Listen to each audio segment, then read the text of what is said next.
నమస్కారం. ఇక బ్యాంకు ఖాతాదారులకు కీలక అప్డేట్ జారీ చేశారు అధికారులు. 4 రోజుల పాటు అన్ని బ్యాంకుల బ్యాంకింగ్ సేవలు అందుబాటులో ఉండవని తెలిపారు. ఇందుకు సంబంధించి ఖాతాదారుల మొబైల్ ఫోన్లకు మెసేజ్లు కూడా పంపించారు. ఇంతకీ ఏంటా బ్యాంక్ 4 రోజుల పాటు సేవలు అందుబాటులో ఉండకపోవడానికి కారణమేంటో ఇప్పుడు మనం తెలుసుకుందాం. దేశంలో గ్రామీణ బ్యాంకులను విలీనం చేస్తూ కేంద్ర ప్రభుత్వం నిర్ణయం తీసుకున్న విషయం తెలిసిందే. ఇందులో భాగంగా దేశవ్యాప్తంగా ఉన్న పలు గ్రామీణ బ్యాంకుల విలీనానికి శ్రీకారం చుట్టిన విషయం తెలిసిందే.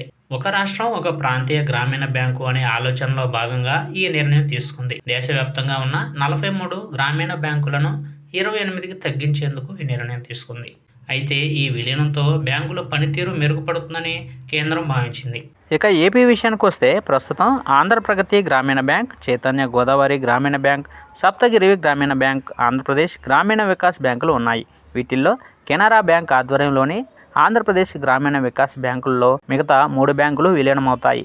అంటే ఇకపై ఆంధ్రప్రదేశ్లో ఆంధ్రప్రగతి గ్రామీణ బ్యాంక్, సప్తగిరి గ్రామీణ బ్యాంక్, చైతన్య గోదావరి గ్రామీణ బ్యాంకు కనిపించవు.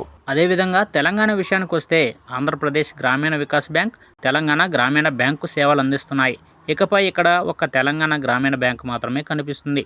అంటే ఇక్కడి ఆంధ్రప్రదేశ్ గ్రామీణ వికాస్ బ్యాంక్ అనేది అందులో విలీనం కానుంది.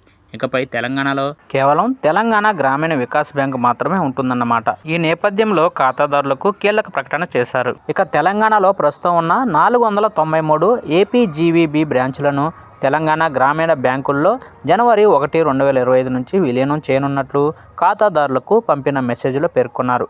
ఈ ప్రక్రియలో భాగంగానే డిసెంబర్ 28వ తేదీ నుంచి 31వ తేదీ వరకు బ్యాంకు సేవలు అందుబాటులో ఉండవని తెలిపారు.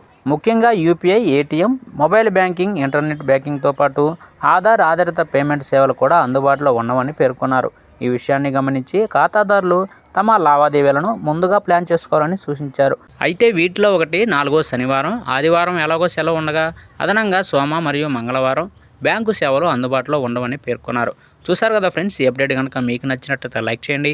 మరెన్నో లేటెస్ట్ అప్డేట్ న్యూస్ కోసం మన ఛానల్ అయితే సబ్స్క్రైబ్ అయితే చేసి ఫాలో అవ్వండి friends. Thank you for watching friends.